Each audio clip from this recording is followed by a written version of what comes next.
shoot no deputy. Oh no, oh. I shot the sheriff, but I didn't shoot no deputy. Ooh, ooh, ooh. Yeah.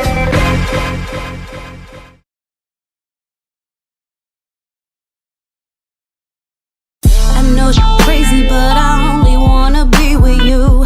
You think I'm shady cause I'm out here trying to make some moves, but it ain't like that, just know that I'll be right back. I'll give you all my time just to let you know you're mine. It ain't nothing, promise I'ma do it all to give you something. This love I got is only for you, you're my comfort, my future husband. I'ma give you all my heart, yeah, all of it, yeah. Baby, I know that I gotta come fix it. You the only nigga that I be missing. Swear I'm coming home to give you the business. Turn off my phone, it can leave me a message. I'ma just cover your body with kisses, kisses. Rub your body down, you know that I miss it, miss it.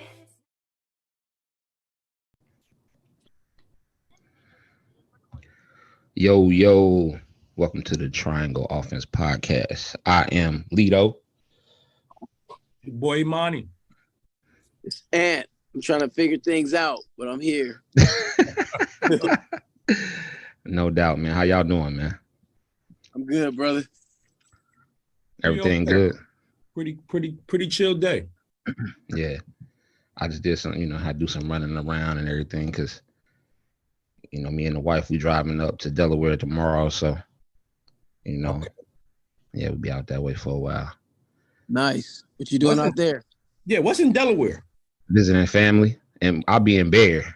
So, yeah. But then, let's see. I'm gonna be between, because from Delaware to Philly is only about an hour. So, you know what I'm saying? Like, she got family in Paulsboro, New Jersey, also. Okay, dope. Yeah. So, have a good time. You in Jersey, right? That's where you at? Or you in New York? He's somewhere. Parts unknown. Yeah, I'm somewhere. I'm in the tri-state area. Yeah, you somewhere in the tri-state. Good looking, man. Nah, that shirt's super dope. Crazy. Yeah, man. I it's so funny. I just was told because I never knew the actual date when this shit aired, but the Billie Jean performance, the Motown 25 anniversary thing with Michael Jackson performed Billie Jean, the 40th anniversary was like 2 days ago. Or no, yesterday. Word? It was yesterday. Wow. The 16th. I know that. Man, I'm just like, damn, how monumental that shit was. So all day I just been rocking, and reminiscing. You would have thought BT would have did something. You would have thought somebody would have did something for the 40th, but let's see, maybe in another 10 years they'll have a big 50th, but they've been shitting on Mike. They've been trying to be safe from all the other bullshit that came along with his name. And I don't know, man. Fuck these niggas, man. It's my I don't give a fuck what we're talking about. It's my nigga. For sure. When we before we started recording, we was listening to Summer Brother, and like you said, you listen to it not as much as maybe your brother do. Yeah, like it'll pop up on shuffle, and then I'll listen to it like that. But Grady will listen to it like specifically all the time, and watch our reality shows. Oh, he still watch them too. I ain't gonna lie, it's still on YouTube. I caught like 2 of the episodes on YouTube. Yeah. Because I remember seeing it from back then. I remember it. So I was like, oh shit, I gotta get refreshed because you guys were released around it. I don't know if it was the same time with Bad Boy was doing their first joint on MTV. It was the same year that Keisha Cole show blew up, whatever year that was. I want to say 2008. Okay. Because I remember there being another show that was out that I was like, oh, okay, this is similar to the format of what you guys were doing. Yeah. But, yeah, man, that shit was dope. And then the fact it was family, so it just made it even better. Right. Yeah. Now, you know what's crazy? Like, when I watched one of the episodes, dude had y'all like doing push-ups, but then like the other one had to put their feet up on the other brother. Yeah. I was like, no. It injured my shoulder to this day. It's still injured. I didn't injure it because of that, but it was injured already, and he made me do that dumb ish, and I injured it again. Man, you got go back to BT, man. Tell them to cut you the check, yo. I need the I check. know. Hey, It's a disability check. I need it. Yeah, give me some workers comp, man. Nah, that's real. They should definitely give you something. Like, you like, man, I got hurt because of that, yo. I mean, I was already hurt, but you hurt it worse. You know what I'm saying? Yo, excuse me, by the way, if I keep looking up and down, I'm very aware and in the conversation. But as we do this, I'm realizing it's 6 o'clock and I have to get my FanDuel and DraftKings bets in. I was just about to ask you what it looked like today. Oh man, listen, I'm mad. If we can jump off topic or whatever, real quick. Yeah, for sure. I usually hit on FanDuel. I usually do pretty good, right? Let's say in the month, I might win once or twice, right? Yeah. And I always bet like small, like I'll bet like $2.50, like $2.50, yeah. bets, and I'll get back like $1,300, $1,400, right? But for the past 3-4 months, I ain't been winning shit.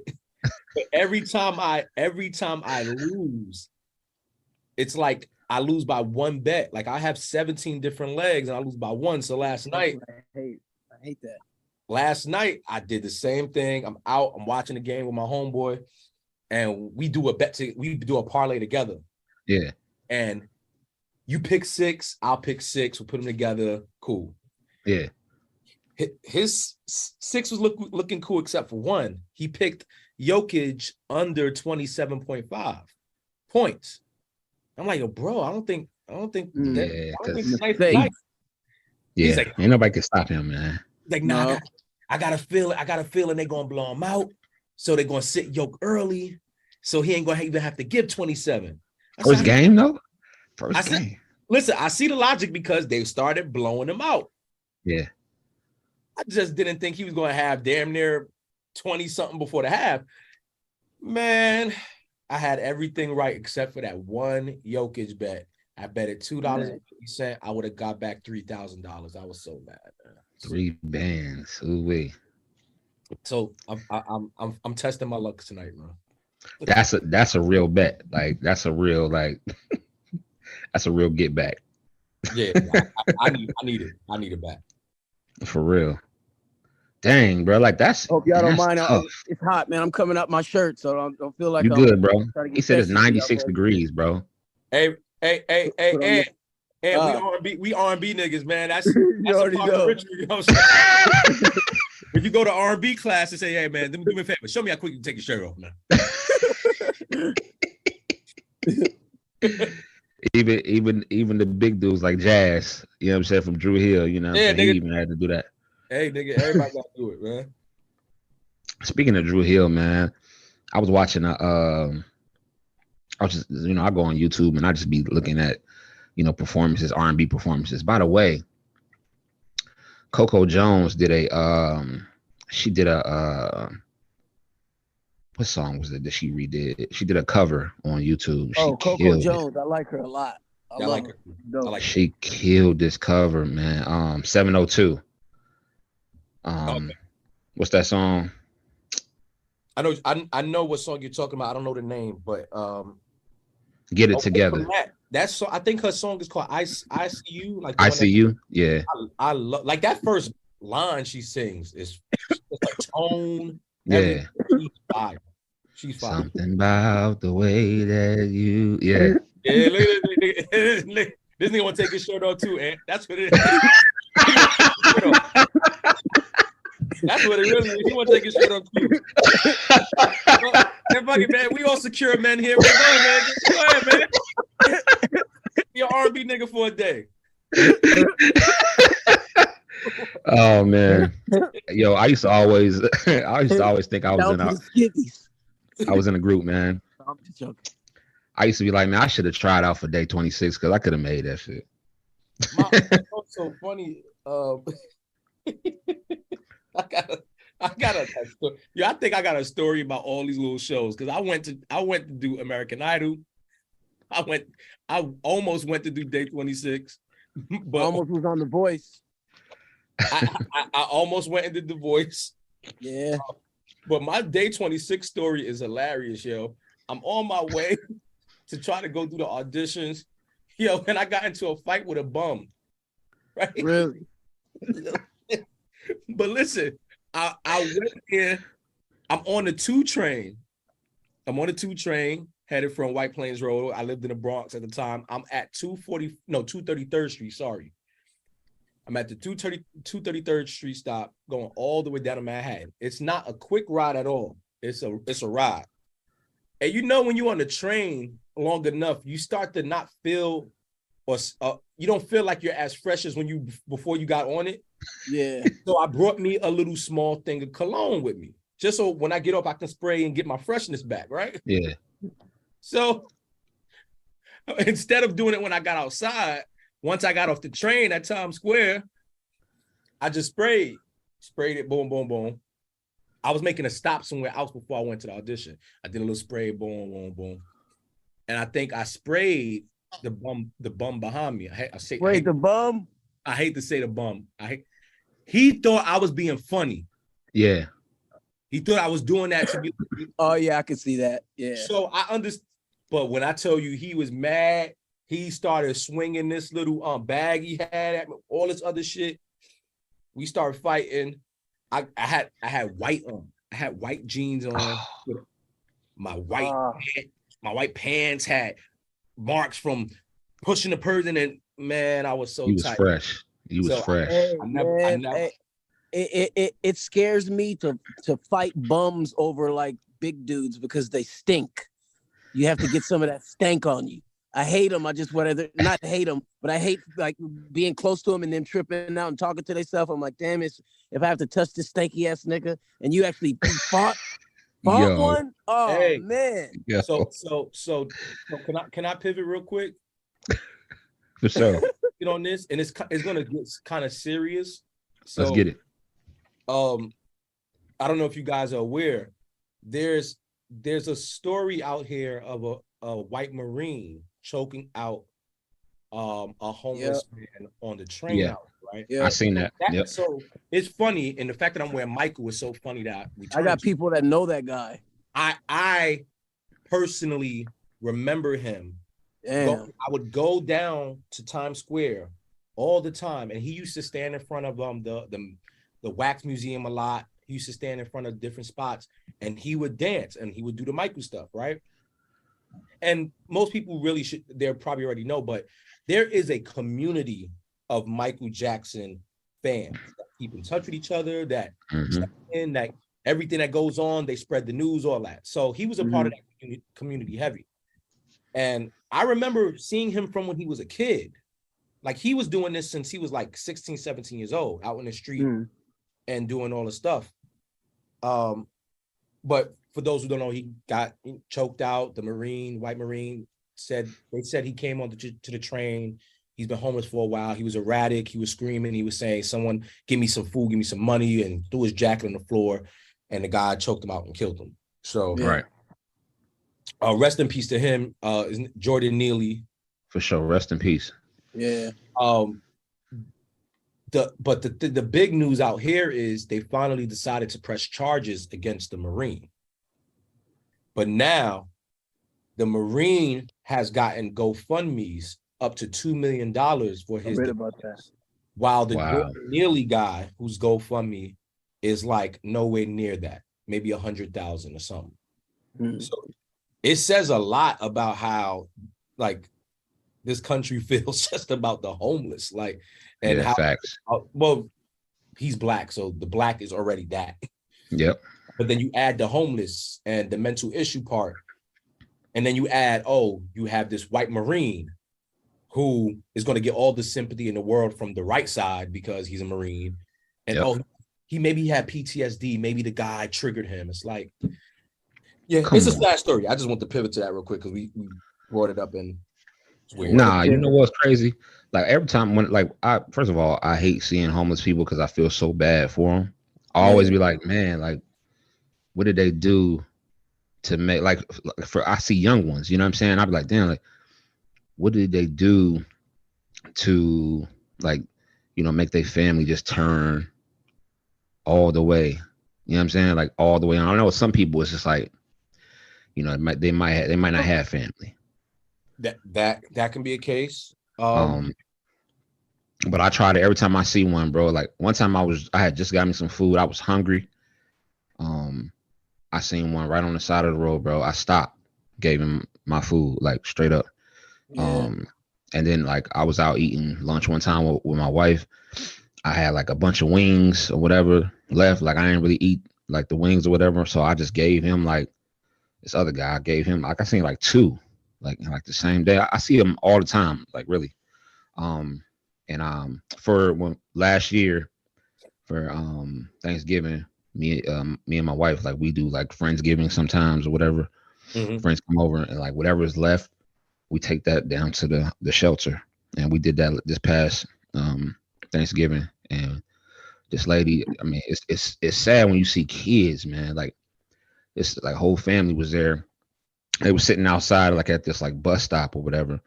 And I had a whole bag, and I just took the bag and I took it over there. And the lady was like, "Sir, we can have this?" I said, "Yes, ma'am." And like, she was like, "Oh, y'all got macaroni and cheese. I got this, I got that." Like, you know, you be wishing you could do more sometime. But it's so many people that are homeless, man. Yeah, I mean, you could do what you can do, man. I give homeless people, you know, bums, hustlers, whatever you want to call them, money all the time, man. Just I'll be doing my deliveries, and I gave this one homeless person $10. She looked at me like, I mean, I could tell she's gonna spend it on drugs. She was a druggie, but she looked at me like it was her lucky day. Yeah, all right, God bless you, but you know, I hate that too, man. Like, it's a lot of that going on too. You know what I mean? Like, they don't use the money for food all the time. Well, you know, there's a other side of the homeless situation. I mean, most of the time, the homeless situation plays into the mental illness aspect of this country, and plus drugs, you know, added into. And then when you really get down to the crux of the drug issue, it's usually because there's a mental health issue in play, and they're trying to use that to cope with the mental health issues. But I remember knowing a kid who went to my cousin's high school in Queens, and when we got older, we saw him. He was homeless, and he would be on Jamaica Avenue, and we would see him all the time. And we would say what's up here and there, and we would just always wonder, like, damn, what happened? And my cousin told me one time he spoke to him, like, he actually sat and spoke with him. And he told my cousin, like, yo, I'm not gonna lie to you, I'm happy being homeless, man. That's another thing. I'm glad you brought that point up. Yeah, I have no pressures, I have no responsibilities, I have no bills weighing over me. I wake up, I do what I want. You know, the eating becomes an issue, but when I can't afford the grad, I do what I need to do. And he also said, you got to also remember, sometimes going and getting locked up for a month or so for doing some bullshit ain't the worst thing for them, because he's like, bro, I got a cot and 3 meals a day. Yeah. As I'm resetting just to get ready to go right back to the shit. He said, nigga, if winter's about to come, I'm about to do some shit and hope I get caught, so I have somewhere to sit up for at least another 2-3 months. So it's, you know, it's sad, man. It's sad that our, not just, you know, the world, but more directly US, we have a horrible mental health issue, and we do not address it properly. Like, we try to sugarcoat it with other I understand. That's another, mental health is a very serious topic for me, man, because, you know, I think we've all suffered from some sort of, you know, mental whatever, you know what I'm saying, struggle or depression, whatever in life. And man, I just, from what I see, you know, just from people, not just Black people, but people, period, man, like, people don't really think mental health is a real thing. It's like a lot of people don't really care to, you know, to discuss it. Like, you know, what me and Aunt do on Thursday nights, you know what I'm saying? One week it could be 15 guys in there. Another week it might be 4. You know what I'm saying? So like guys just don't be intentional about taking care of your mental health. And we got like a group chat and everything. And I like to tell people, I say, listen, man, 1 hour a week. You can come in there and talk, bro. 1 hour. That don't hurt you, man. Like you do you know what the average person goes through within a week's time? Well, you know, the other aspect of it too is a lot of people don't want to expose that part of it. You right. A lot of people. Yeah. That's what I was about to say. You know, but it's part of what we're conditioned to be. You know what I'm saying? Like, don't talk about your mental health. You know what I'm saying? Like we've been conditioned that way. Like, and I feel like to some degree we got to kind of break that, because if we don't, we're gonna pass that down to like children and stuff like that, and then they won't even feel comfortable enough to come to us about, you know what I'm saying, things that they may be struggling with. And then that's why suicide rate is up and stuff like that. Like when it comes to black men, bro, black women, they attempt suicide more than we do, but we are the successful ones. You know what I'm saying? I mean, if you think about that, it's black people only make up 13% of the population in the United States. And then think about how many of that 13% is in jail. Yeah, I mean, it's we have a real problem.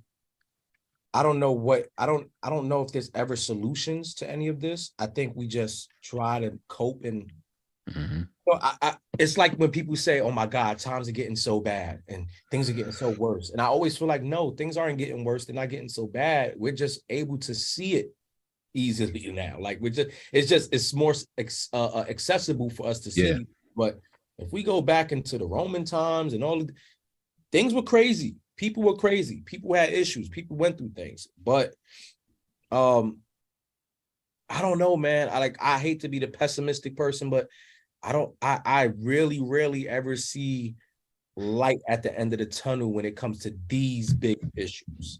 I always feel like we're just going to always have to find a way to continue to cope, or just probably try not to pass down our problems to the next generation, which typically we usually do. Like, I'm a father. I grew up with issues with my father, and in turn told myself I would never do that. And then not knowing I've done it. You know what I'm saying? Just building and continuing a cycle. Yeah. Like I always tell people, man, like, you know, our elders, man, some of them, because they didn't know no better. Like my uncle, for instance, I'll use him as an example. He'll tell me, like, or he's told us before in the past, like me and my brothers and my cousins, like, you know, he'll say, like, my uncle treated me this way. My uncle did this. My uncle did that. He wasn't affectionate. He wasn't this, that, and the third. But then you turn around and like you are like basically the way, like he's affectionate, but he's not. He still is like, you know, don't be soft, don't be this, don't be that. You know what I'm saying? Like, you know what I mean? You're not a man if you cry and this, that, and the third. Like he one of them. So it's like if your uncle did that to you and you knew how that made you felt, right? Like, you know how you felt when he told you that. Why would you continue the same thing and try to, you know what I'm saying? And that's why I'm the one cousin that started doing the pushback. I'm like, nah, bro, like you can't tell me how to feel. Well, I'm gonna feel how I want to feel. The norm is typically hurt people. Yeah, that's true. You know what I'm saying? So you doing that is kind of sad enough to say, breaking the normal pattern of, you know, passing down that hurt and that trauma. Yeah. So we have a lot that we can learn from, just not just the things that we went through, but then also being able to imagine how it would affect those who come after us. And a lot of times we're in our own selfish minds of what we're dealing with at the moment, so we don't even think about what we're doing to the next person after this. We just thinking about what we're dealing with in that moment. So it's not always intentional, but you know, it is. Yeah, that's true. Like, and I know, like you know what I'm saying, you and your brothers have been through some things. I know you personally been through some things with your father. You know what I'm saying? Like, how do you cope with that when you got sons and you got a daughter? You know, you got one daughter or two daughters? Two boys, two daughters. two girls. Yeah. How do you cope with that? you know what I'm saying, knowing that you've been through some tough times with your parents. Mm-hmm.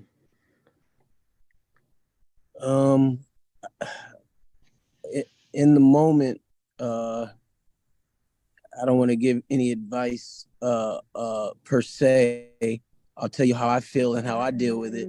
It's probably not the best advice to give, but for me, it's an honest, sobering, real thought.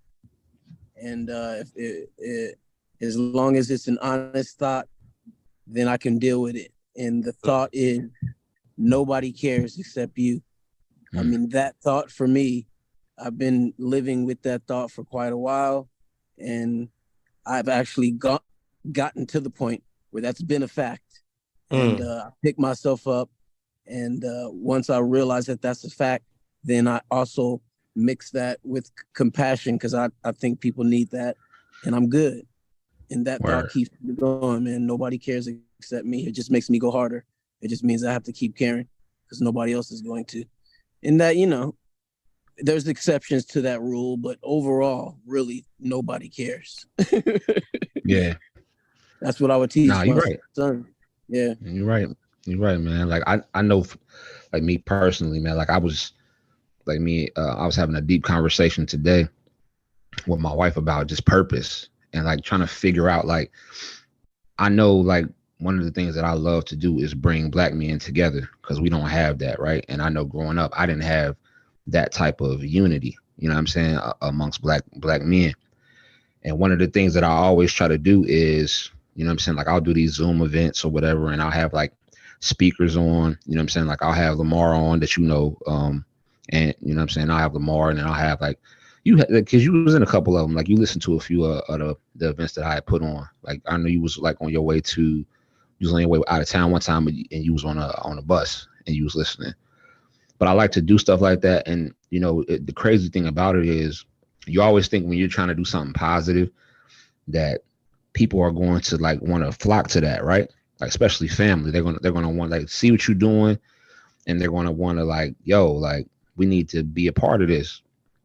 And the crazy thing about it is, like, I don't get that type of love, you know what I'm saying, from my loved ones. It's like people that just meet me and get to know me organically, like, they tend to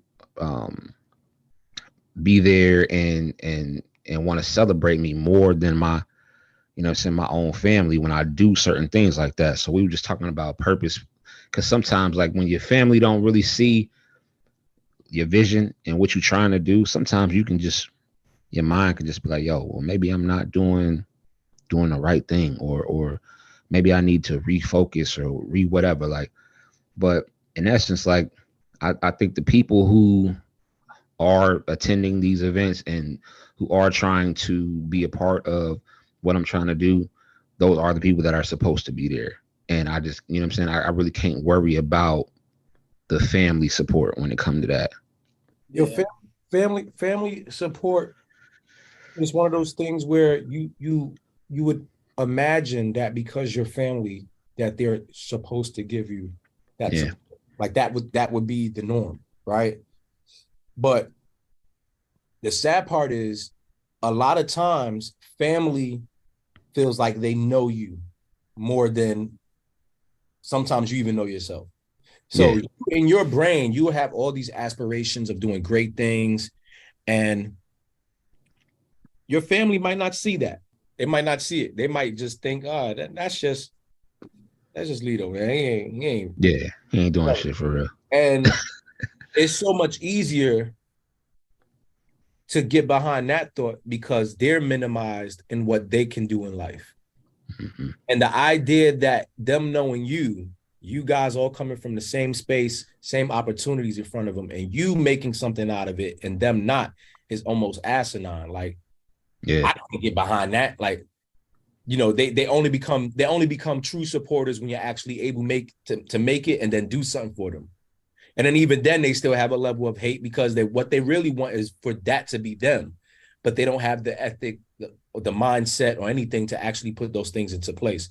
Yeah. So a lot of times, family, they begin to do that just because the things that you're achieving are things that they aren't willing to go and do that as well. I'm gonna go grab some toilet paper. Okay, bro. Yeah. Yeah. Nah, that's 100%. It becomes like a sad competition. Yeah, it is. Sometimes. Yeah. And I have a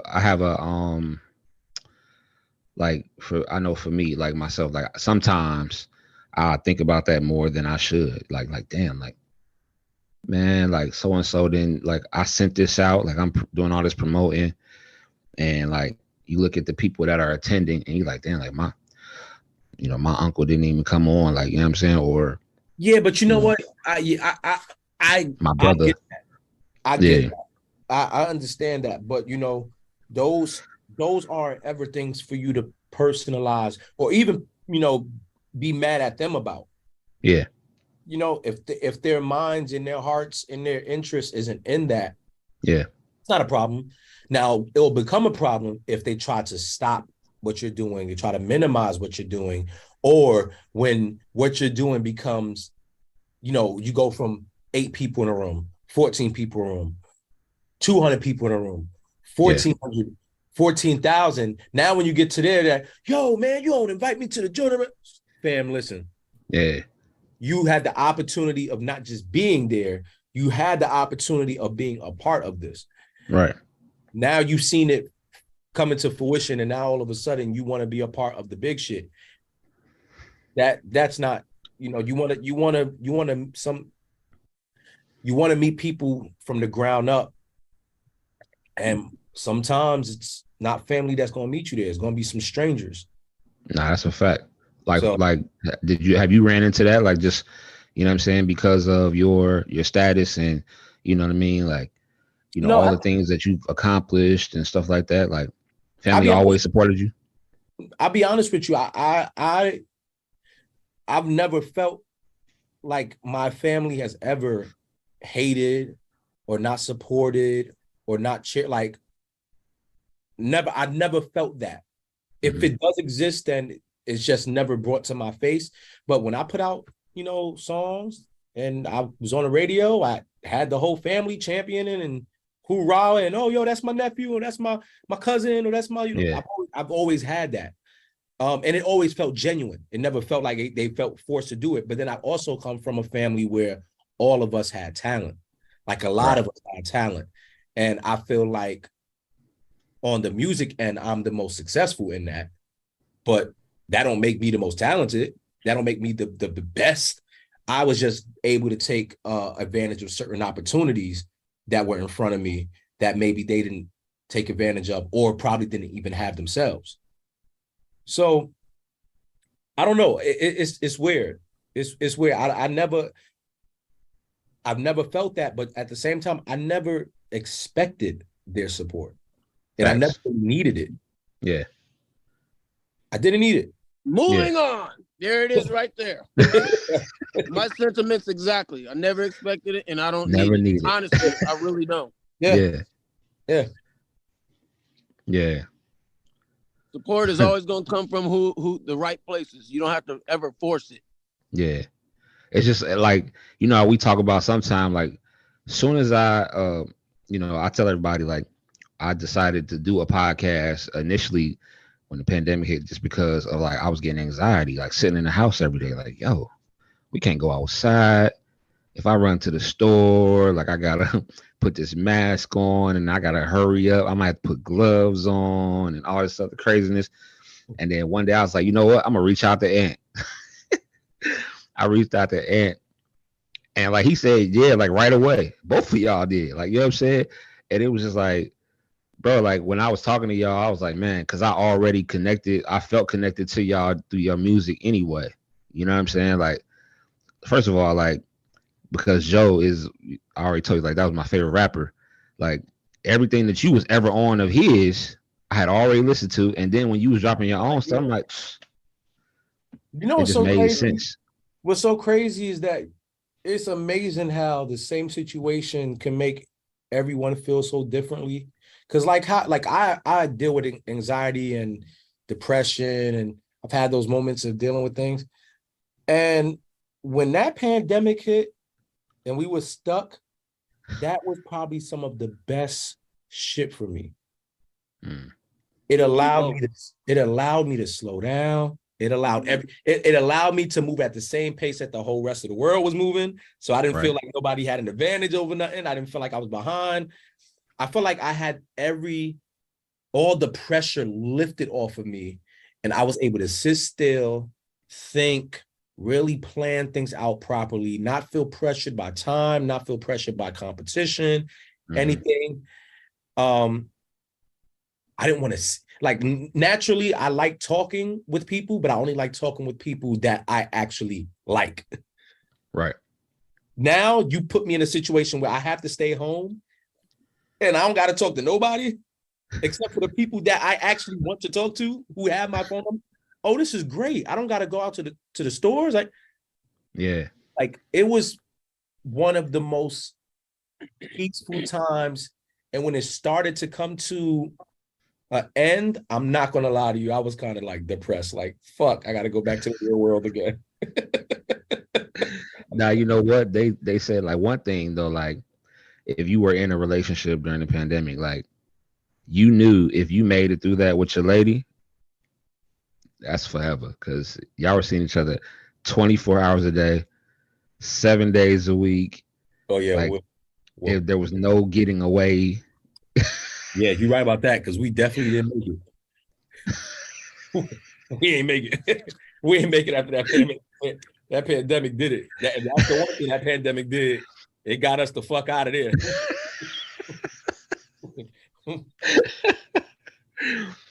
When did you notice, like, nah, I can't? No. I'm not gonna discredit her in any way or form. Yeah, for sure. It just, being compatible is one thing. Yeah. So when you lack compatibility on certain levels, off the lay down. This nigga high. I need to take a nap. Right, he took that, he hit that and was like, it was a wrap.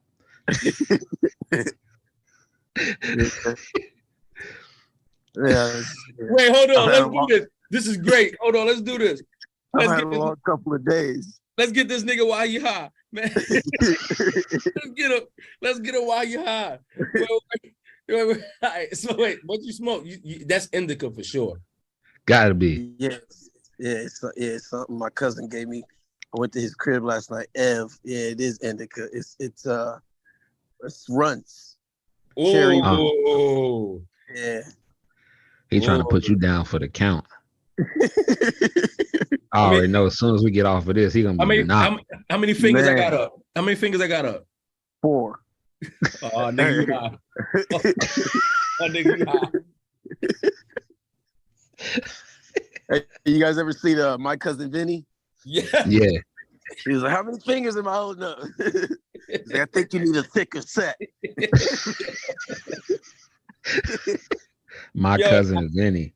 The last time I got high to where I was like done, where I couldn't do shit.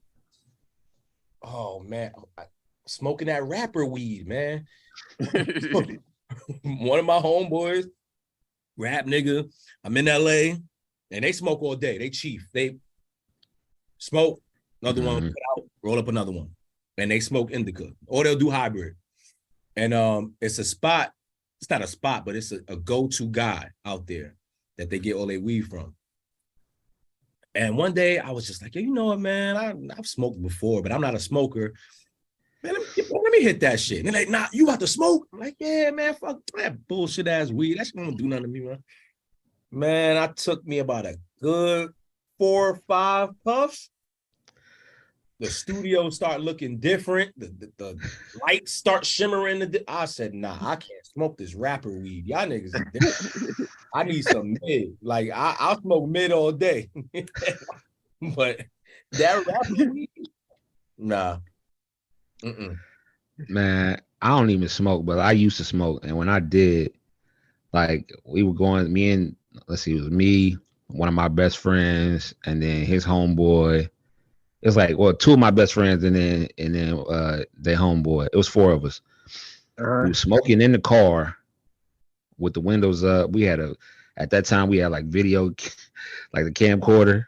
We was recording ourselves. It was like you couldn't even see in there. Like we had already got to the club, so we were just in the car. Like, all right, so we got out the car, we sprayed on the cologne and all of that shit.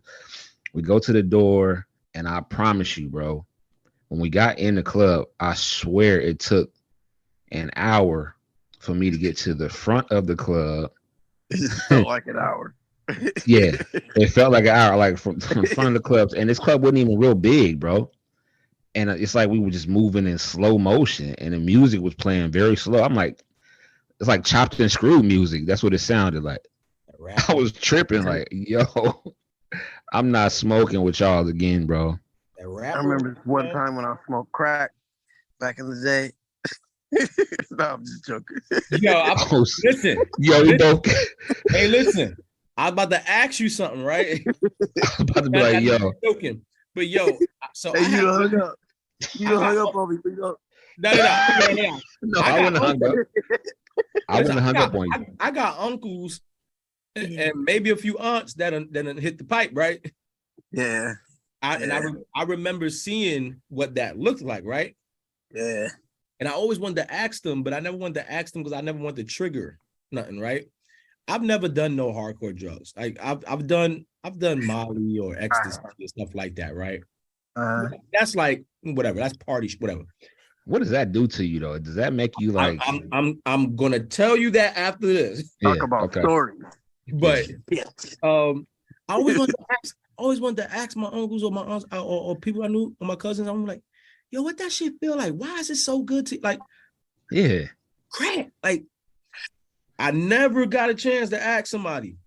I don't want to offend nobody, but listen. Whoever's watching this, if you are a former crackhead or current crackhead, I don't care.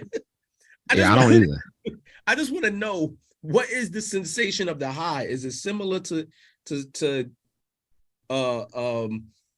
like ecstasy? Molly makes you feel like you're just very alive and awoken, and you're talkative, and you're very sensual, and you're very affecting. You're touching. It's one of those things. Yeah. But I feel like that's not what crack do to people. Because when I used to go to 125th and Lexington in Harlem, niggas on the corner cracked out, they was just nodding and looking like they about to fall to the floor, but they never fall. So that's different. So yeah, that's different.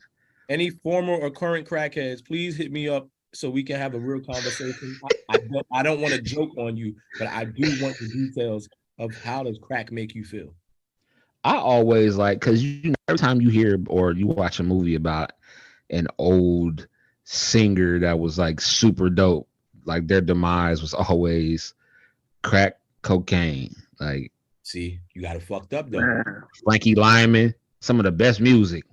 But that's the problem. Some of their best shit was while they was on that crack. Yeah.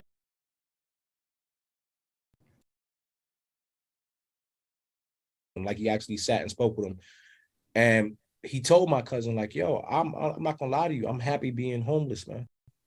That's another thing. I'm glad you brought that point up. Yeah, I have no pressures, I have no responsibilities, I have no bills weighing over me. I wake up, I do what I want. The eating becomes an issue, but when I can't afford the grad, I do what I need to do. And he also said, you got to also remember, sometimes going and getting locked up for a month or so for doing some bullshit ain't the worst thing for them, because he's like, bro, I got a cot and 3 meals a day. Yeah. And I'm resetting just to get ready to go right back to the shit. He said, nigga, if winter's about to come, I'm about to do some shit and hope I get caught. So I have somewhere to sit up for at least another 2-3 months. So it's sad, man. It's sad that our, not just, the world, but more directly US, we have a horrible mental health issue, and we do not address it properly. Like, we try to sugarcoat it with other I understand. That's another, mental health is a very serious topic for me, man, because I think we've all suffered from some.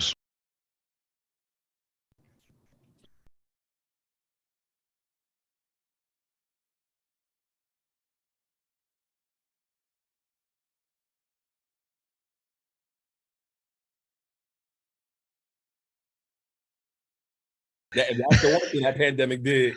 It got us the fuck out of there.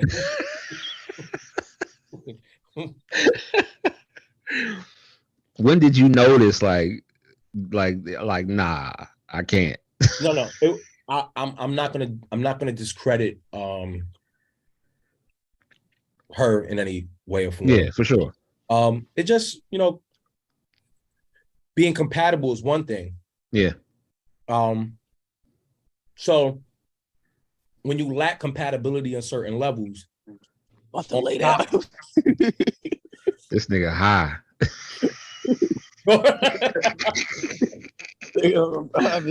Need to take a nap. Right, he took that. He hit that and was like, it was a wrap.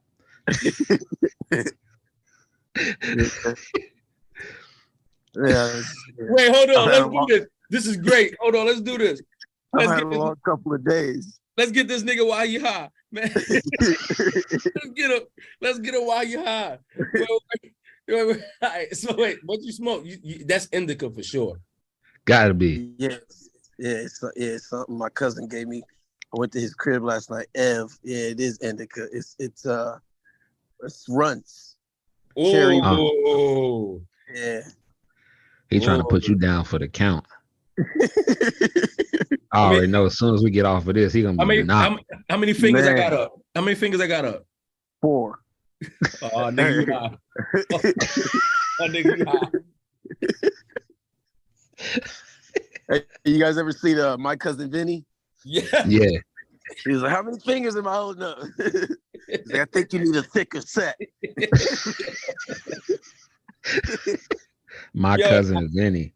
The last time I got high to where I was like done, where I couldn't do shit. Oh man, smoking that rapper weed, man. One of my homeboys, rap nigga, I'm in LA, and they smoke all day. They chief. They smoke, another one, put out, roll up another one. And they smoke indica. Or they'll do hybrid. And it's a spot. It's not a spot, but it's a go-to guy out there that they get all their weed from. And one day I was just like, you know what, man? I've smoked before, but I'm not a smoker. Man, let me hit that shit. And they're like, nah, you about to smoke? I'm like, yeah, man, fuck that bullshit ass weed. That shit don't do nothing to me, man. Man, I took me about a good 4 or 5 puffs. The studio start looking different. The lights start shimmering. I said, nah, I can't smoke this rapper weed. Y'all niggas are different. I need some mid. Like, I'll smoke mid all day. But that rapper weed, nah. Man, I don't even smoke, but I used to smoke. And when I did, like, we were going, it was me, one of my best friends, and then his homeboy. It's like, well, 2 of my best friends and then their homeboy. It was 4 of us. We were smoking in the car with the windows up. We had at that time we had like video, like the camcorder. We was recording ourselves. It was like you couldn't even see in there. Like we had already got to the club, so we were just in the car. Like, all right, so we got out the car, we sprayed on the cologne and all of that shit. We go to the door, and I promise you, bro. When we got in the club, I swear it took an hour for me to get to the front of the club. It felt like an hour. Yeah, it felt like an hour, like from front of the clubs. And this club wasn't even real big, bro. And it's like we were just moving in slow motion, and the music was playing very slow. I'm like, it's like chopped and screwed music. That's what it sounded like. I was tripping, like, yo, I'm not smoking with y'all again, bro. I remember one time when I smoked crack back in the day. No, I'm just joking. Listen. Yo, you both. Hey, listen. I was about to ask you something, right? I was about to be like, yo. Joking. But yo, so hey, you hung up. You hung up on me. No. No, I wouldn't hung up. I wouldn't hung up on you. I got uncles and maybe a few aunts that hit the pipe, right? Yeah. I remember seeing what that looked like, right? Yeah. And I always wanted to ask them, but I never wanted to ask them because I never wanted to trigger nothing, right? I've never done no hardcore drugs. Like I've done Molly or ecstasy and stuff like that, right? That's like whatever. That's party, whatever. What does that do to you though? Does that make you like? I'm gonna tell you that after this. Talk about stories. But I always wanted to ask my uncles or my aunts or people I knew or my cousins. I'm like, yo, what that shit feel like? Why is it so good to like? Yeah, crack. Like, I never got a chance to ask somebody. I don't want to offend nobody, but listen, whoever's watching this, if you are a former crackhead or current crackhead, I don't care. I don't either. I just want to know, what is the sensation of the high? Is it similar to like ecstasy? Molly makes you feel like you're just very alive and awoken, and you're talkative, and you're very sensual, and you're very affecting. You're touching. It's one of those things. Yeah. But I feel like that's not what crack do to people. Because when I used to go to 125th and Lexington in Harlem, niggas on the corner cracked out. They was just nodding and looking like they about to fall to the floor, but they never fall. So that's different. So yeah, that's different. Any former or current crackheads, please hit me up so we can have a real conversation. I don't want to joke on you, but I do want the details of how does crack make you feel. I always like, because every time you hear or you watch a movie about an old singer that was like super dope, like their demise was always crack cocaine. Like, see, you got it fucked up though. Frankie Lyman, some of the best music. But that's the problem. Some of their best shit was while they was on that crack. Yeah. And that makes me want to know, like, like, how did it make you that creative? Listen, y'all niggas, let me tell y'all something. I'm Ray Charles, like, I'm be honest. Some great things that come from hallucinogens. Hey, listen, I'm gonna keep it $17,000 with y'all. I, at some point in life, felt like my brain no longer had a creative cell in it. I might have to choke me a little crack, man. Hey, let me tell you, man. I smoked this thing called Salvia divinorum. Ever heard of it? I've heard of Salvia. I've heard of that. Never. I did that. Talk about a trip. Man, I can't even. Whatever gonna be creative again, that's what I'm gonna go to. So I'm just letting you know right now. If y'all see me on 2/5 piped out, at least you know them songs fire though. Hey, Ant, when y'all was in the studio, like, were y'all all in the studio together, or did y'all go, was it, because was it like you in the studio and then they'll come in later, or how was that? You mean me and my brothers? Yeah. Yeah, man. Like the great thing about me and my brothers, we were, every song we've ever done, we've always been together. It's just like, it was magical, just like that. It was everything about it was real and authentic.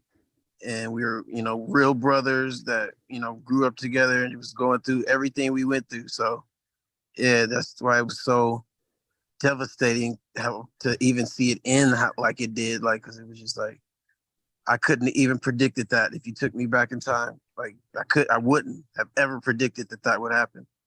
How many songs in were y'all on the second album before y'all? Man,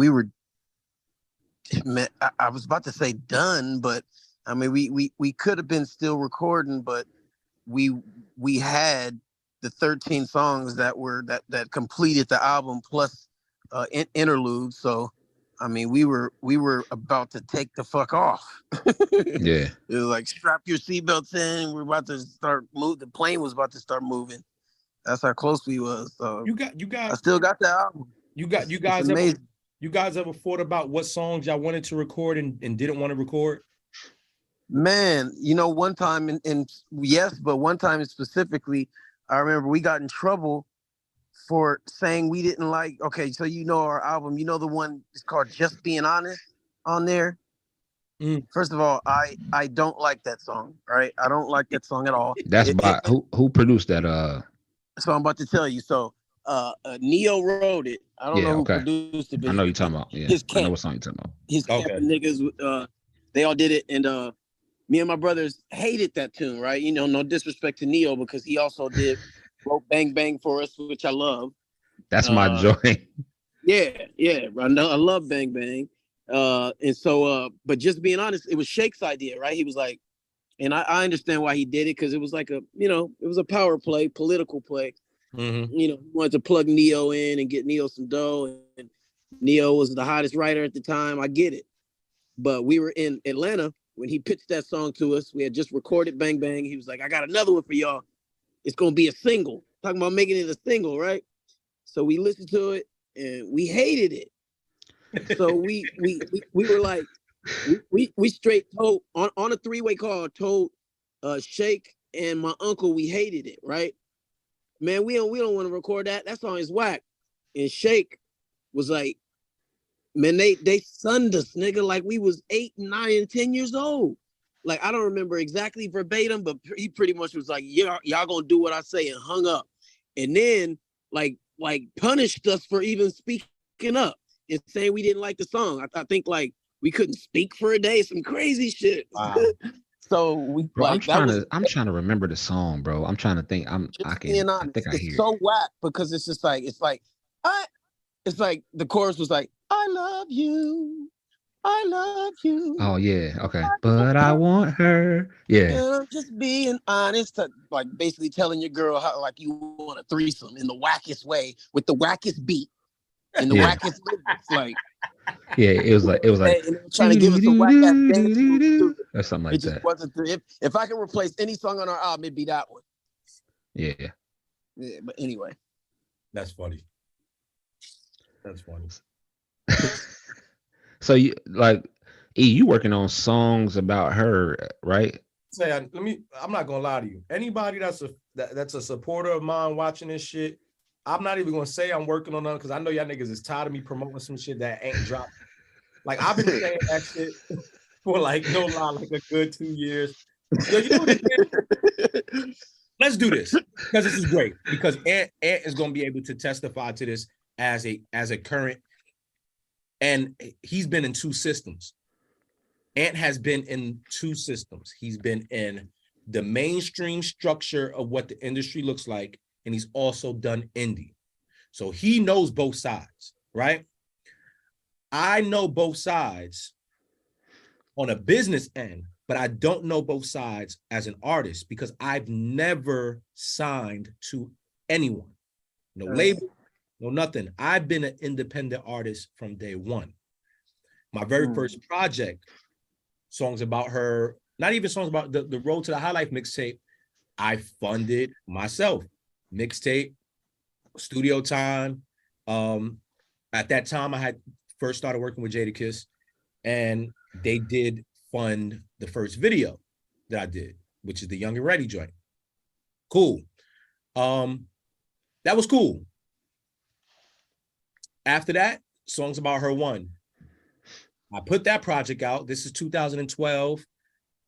I'm not buzzing, but I'm starting to pick up steam through the work with Kiss and Joe and a few other people. Funding that, all on my own. When I say funding, people might just think, oh, you created, so you paying for the songs. No, I'm paying for the studio time. I'm paying for the videos. I'm paying for the marketing. I'm paying everything. For the promo.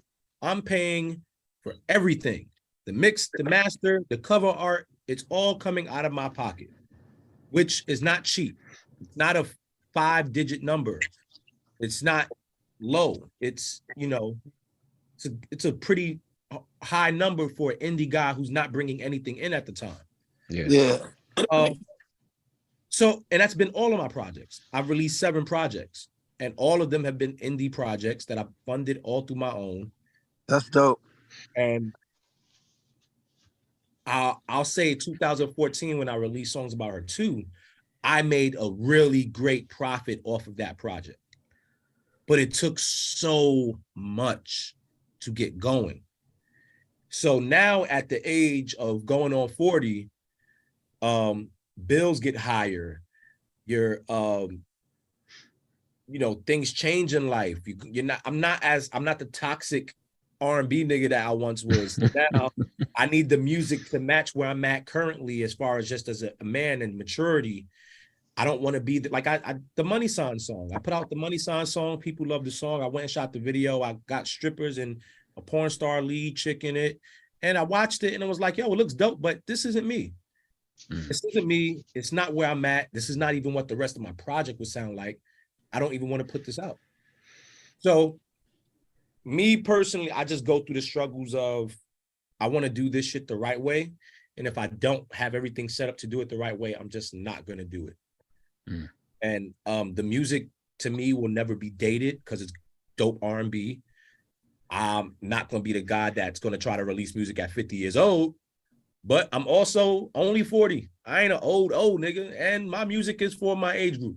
So I will release that music for those people and for people who want to hear it and for the loyal supporters when I get around to do it the right way. Yeah, lounge music. Yeah. I mean, I'll be honest with you.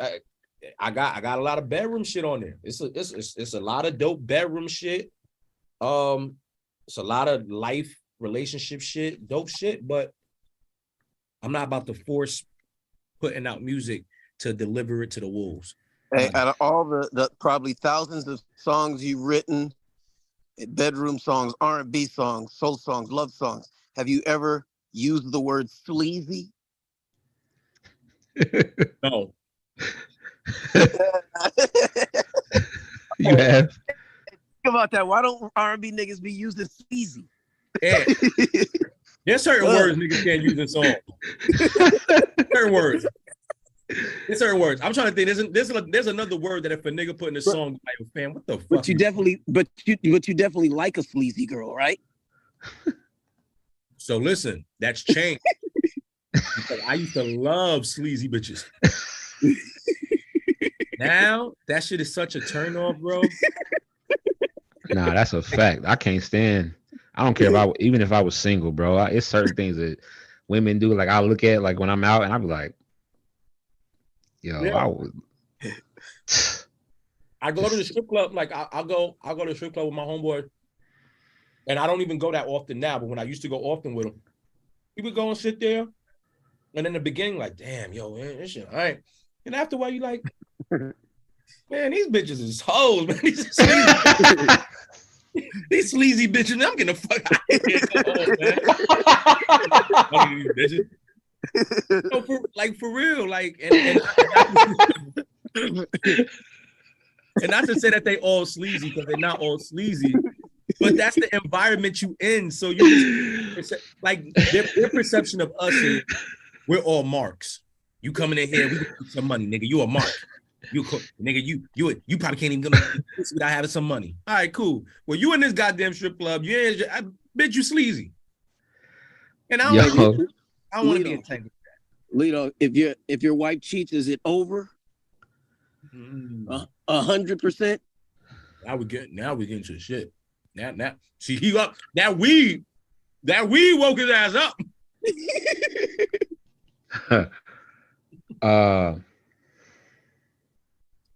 That's a no.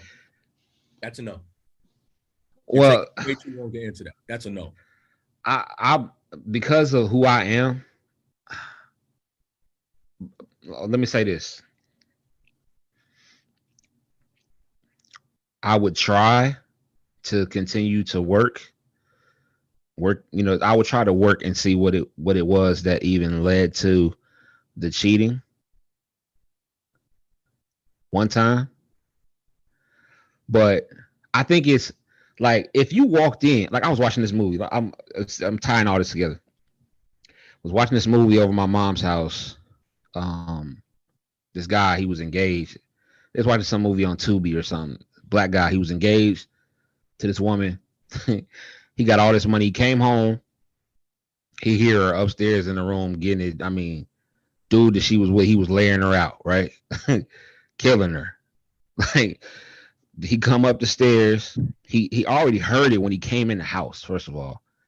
He come up the stairs, he go to the door, and he just start crying. He didn't even open the door. He started crying for a second. Like, yo, like, now they wouldn't marry, but he was engaged to her. So after he cried for about 2 minutes, facial expression changed.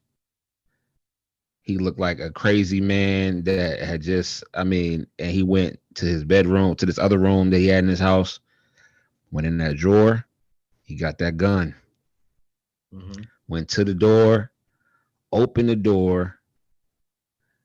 First, he opened the door. The dude that's having sex with his lady looked at him and didn't stop. Yeah, I'm trying to get my nuts. Yo, I'm thinking like, yo, this dude either know this dude or he crazy. Like, he don't even care. Like, if I'm going out, I'm going out this way. Nah, nigga, close the door. Right? She see him, she get to, oh, baby, I'm sorry. You know what I'm saying? What can I, like, I think if that situation happened, there's no, if you walk in on it, you never get that image out of your mind. Yeah, you can't fix that. There's no way. And I honestly, Aunt, I'm being nice, but I probably would be in jail. You know what I'm saying? Just because, and I know some people feel different about that. Like, man, I'm not about to go to jail for no, you know what I'm saying? But it's like, it's different when you feel like, I can't even explain this, bro. Like, it's like, when you feel like, this person is like your soulmate and something like that happen, it do something to you mentally.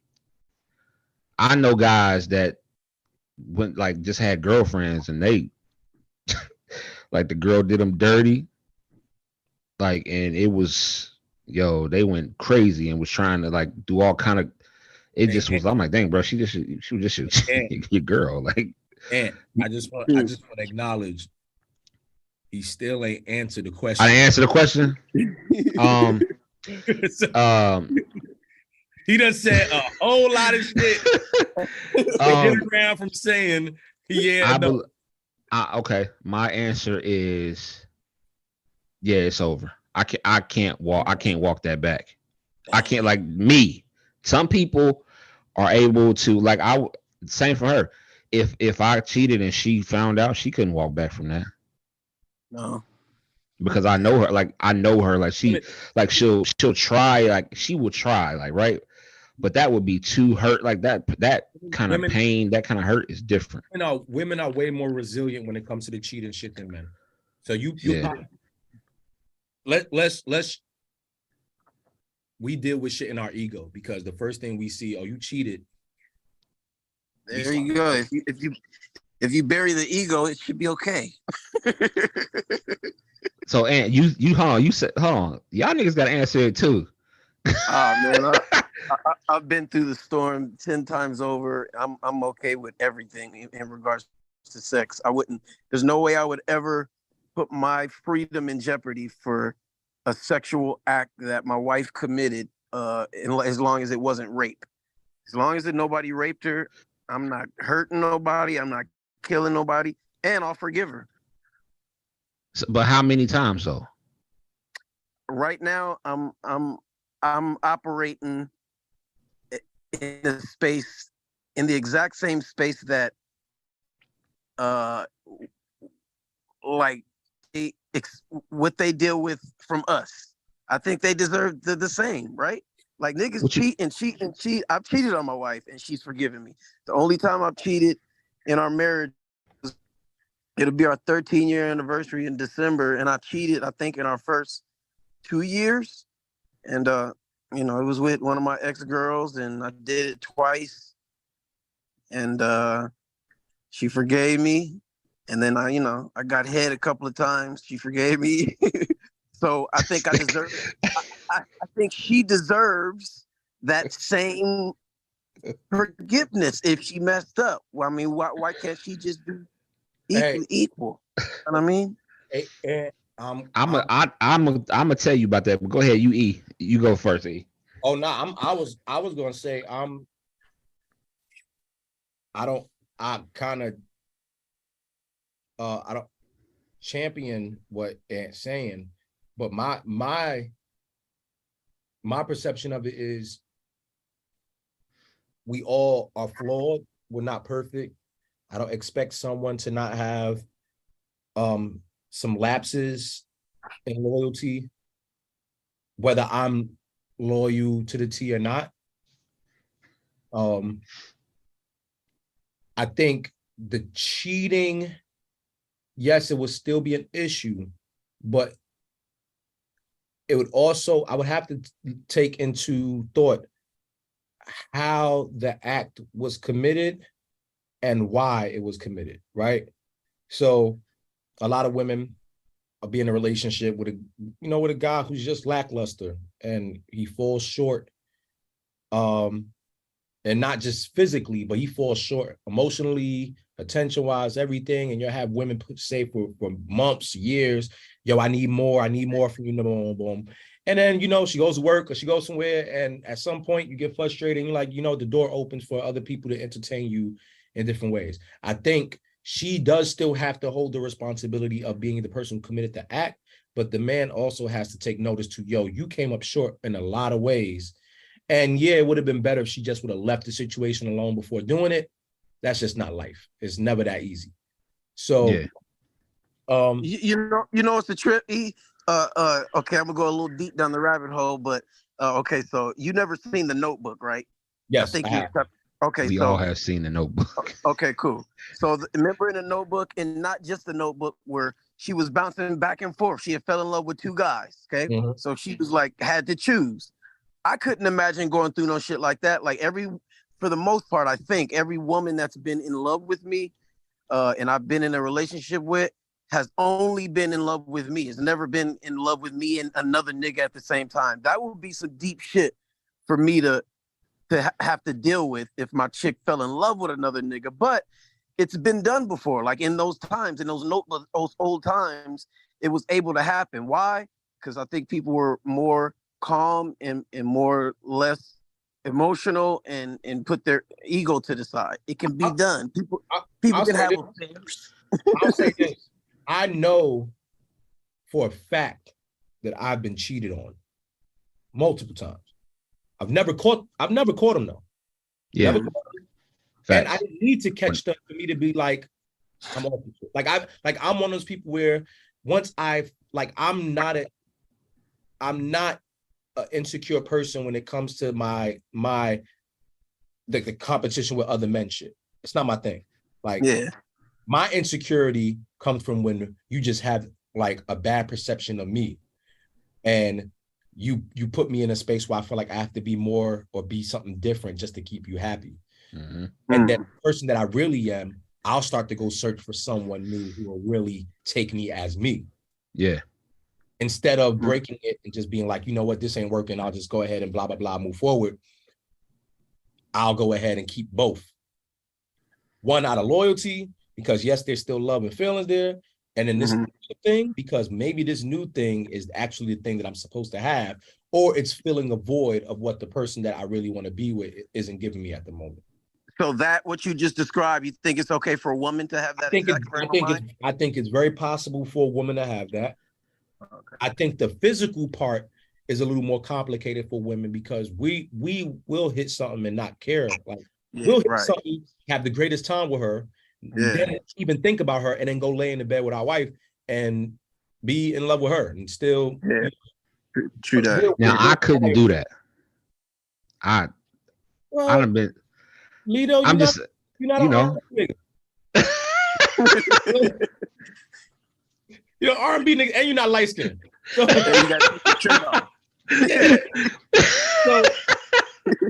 you R&B nigga and light skinned,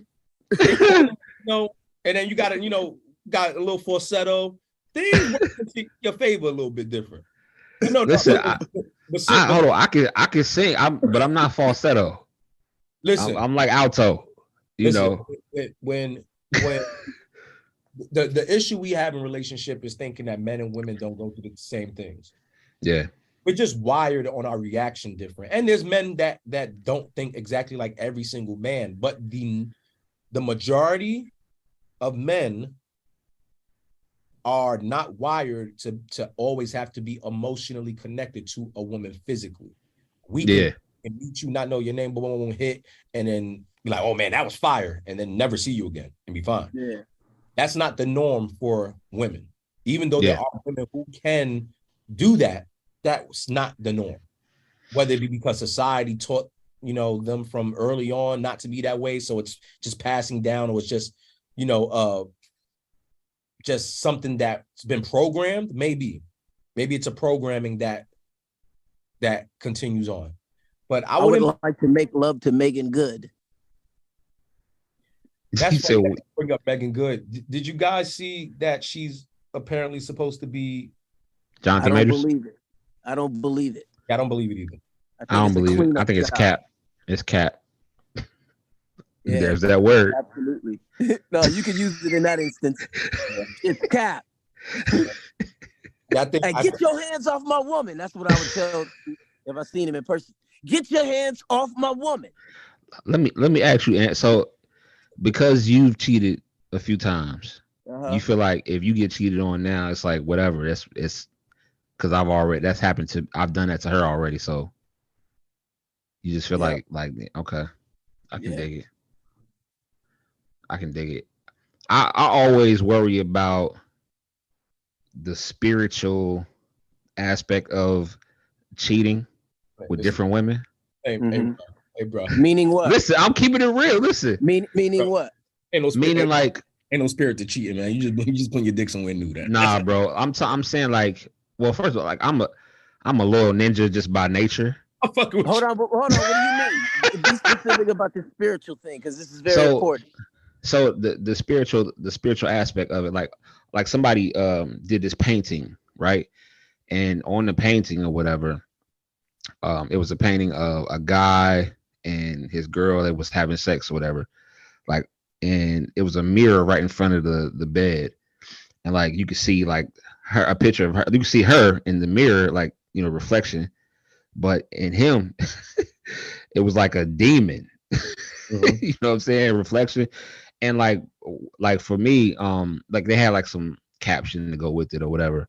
And it basically was just saying like, be careful who you lay with, because, we know that it's not just physical when we get, you know what I'm saying, when we get in the bed with anybody, like it's physical at first, you know what I'm saying? But sometimes it, like if women catch feelings at any moment, you know what I'm saying, during that, if you say it's supposed to be a one night stand type of thing and then feelings get involved with her, I mean, it's just a transfer of energy for real. So I just feel like with me, like, that is just a dangerous thing to just, you know what I'm saying, to do if you are married or, with anybody that you really care about, you know what I'm saying? Because you are, you already have a connection to a soul tie to your wife.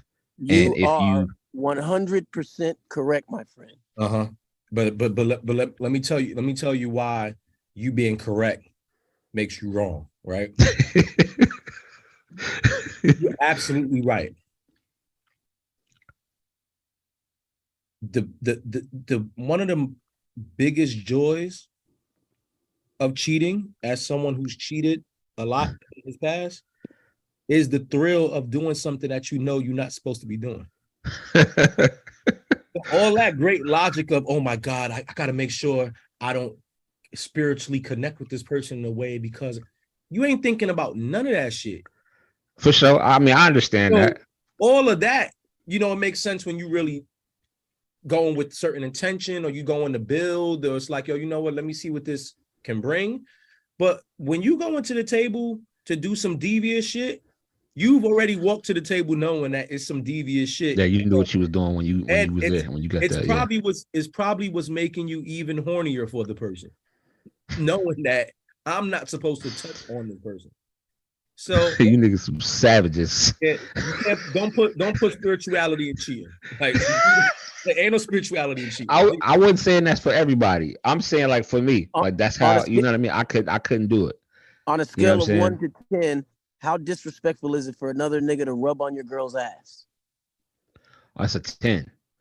Damn, that's a 10? Hell yeah. Damn, man. I'm not about to rub on his girl's ass. You kind of strict, ain't you? Listen, bro, I don't play no games. I went before my family and God, and I said, listen, I love her, and this is gonna be my. So, if you and your significant other are out, let's say like y'all go to like a salsa club, dancing, doing a Spanish joint, and in a lot of those places, the men will ask to dance with other women. And I've had men ask, like I went out with exes and we go and it's like, you did all right, cool. But you watch your fucking hands. Yeah, let's keep the dance shit dancing. That? Yeah. So you don't have a problem with. So if you don't care, sitting there chilling and he start hitting the yeah, are you cool with that? Start doing the lambada and shit. As long as he didn't slip the panties to the side and try to enter, yes, I'm cool with it. But what if he slipped the panties to the side and put his finger in there? Actually, now I would like to think it can happen during that type of dance, right? I'm cool. But my uncle was one of my uncles used to tell me all the time.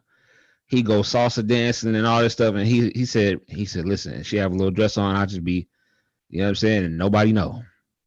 Hey, I got a feeling that your uncle was living in them 70s, 80s eras. They was doing a lot of shit that they was supposed to be doing. That niggas like don't do no more. Those times. Yeah, we gotta listen. Yo, my uncle, bro. Hey, listen, man. I love my uncle. My uncle's he a deacon and he done changed his life around. But my uncle used to have this bag, bro, and it had nothing but like toys in it, like for women. And he used to be like, hey, Neff, I'm about to go on my run. He'd be gone for like. He go for 24 hours, bro. Like gone, and it would just be one. Like, you know what I'm saying? Like did you guys grow up in the church at all? Yeah, I did. Okay, and did too. Did yeah? Jehovah's Witness, okay, heavy. Yeah, Baptist Christianity for me, Okay. I was baptized Catholic, but I don't. Word. I went to Catholic school up until 7th grade. I did my Holy Communion, confirmation, baptism. I did all that shit. I only brought it up because I want to ask what were you guys' experiences with women in the church? Because I've always been told that church women are some of the more illustrious, freaky ones. Hey, I'll tell you, man, I lost my virginity to a fellow church member. It was the most, to this day, I'll tell you, it was the most amazing experience out of the hundreds of bitches that I had sex with. I'll never forget that first time. Take me back. I don't have that story, but I know we used to be in Bible study, bro, and some of them girls, like Bible study during the week, and man, they wasn't in there trying to learn, bro.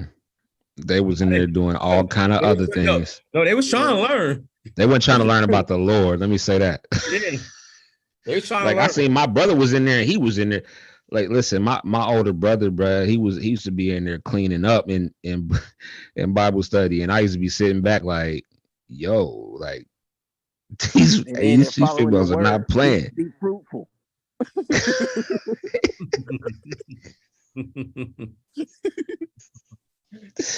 Yo, yeah, church girls, bro, they definitely was the freakiest girls, like growing up when you in your teenage, like, yeah. Now I wanted to like think about what we had to deal with in church, you know what I'm saying, growing up in our teens and how these teenagers are now in church. They be having all kind of field trips and lock-ins. You ever had a church lock-in? Yo, them church lock-ins used to be crazy. I'm talking about like, so you be in, I mean, the church lock-ins used to be like, you know, you lock in for like all the youth will be in and they'll stay there for like a weekend. Nigga, that sounds like a cult. What niggas in there doing for a weekend?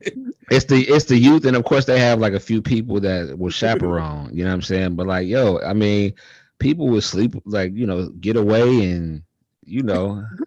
Yeah, I mean, me personally, I used to be like, yo, I can't do that in the church, bro. I couldn't. Like, I used to be scared, like, cause you know, like when you in like inside like the actual like the like by where the pulpit and stuff is, like nobody would go in there. I didn't hear about nobody going in there because I think like that's just totally disrespectful. You go in there and do something like right by the Jesus statue, like that's not cool. I stole money one time from the church, the box, and my dad beat me senseless. I must have been 13, maybe 12. And that was the last time I stole. I remember I went on like a year stealing, like binge. I was stealing football cards, all in Denver, Colorado, right? That's why it's funny. LA is playing Denver Nuggets. It just brings back memories for me. But and then my last theft was at the church, man. And my mom caught me and called my dad. When I got to LA, man, when I tell you he beat me, man, I'm talking about bloody. How much money you steal, bro? I slipped a dub out of the little contribution box. God damn. You know, like how somebody puts it in a little slit and it like don't go all the way in. I slid it up out. And my mom seen me and told, oh my gosh, man. He beat me with an extension cord. All that over again. Right, yo, Lito. I meant to. So I'm listening to you talk, right? You got married. You got married at what age? Oh shoot, 38. Oh man. So I just got married in 2021. So okay, you sure did. 2 years ago. So I'll be 40 this year. Before that, how long were you with your wife? 2014. So okay, so yeah. So before you got with your wife, what was your dating life like? What's your birthday? Before you answer that, Lito, what's your birthday? September 3rd. Got you. All right, keep going. Yo, I was pretty much messing with this white girl. No, that we didn't really have no kind of. It was just I was just out here. All right, let's go from the moment that you lost your virginity before you met your wife. Yeah. What was your was it more of a noble? Like were you out wilding? Were you cheating? Were you running the street? Oh, I've had some wilding times for sure. Okay. And it was like when I was younger, my grandmother used to I used to hold on to every word my grandmother used to say, right? So my grandmother used to be like, telling me how to treat the women, how to treat. So even when I was in elementary school, I was bringing flowers to girls that I liked. You know what I'm saying? I was the chocolates and all chocolates and all of that, just trying to, because my grandmother used to be like, if you like somebody, like, you make sure you treat them with respect, you know what I mean? Because you want somebody to treat me right? Like, you know what I'm saying? So that just kind of stuck with me through life. But like, of course, things happen.